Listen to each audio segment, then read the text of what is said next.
Education and business leaders spent the day discussing the idea of changing the state constitution to help close the achievement gap.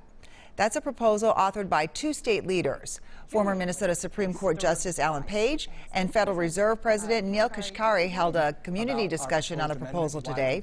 As Kate Raddatz shares, the amendment would make quality education a civic right.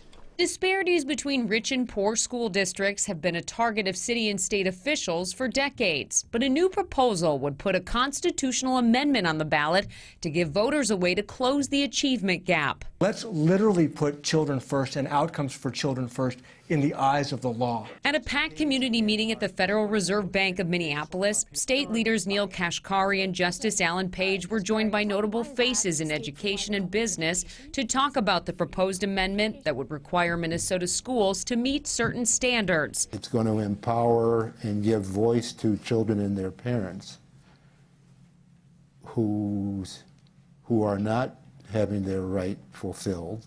If schools don't meet a constitutional right to quality education, parents could take legal action. The language would update a state education clause that hasn't changed since 1857. Education Minnesota has strongly opposed the idea.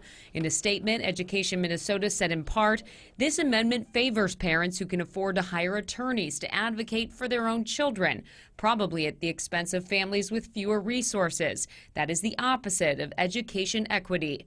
Educators at the meeting said something has to change. The educational establishment has not done its part.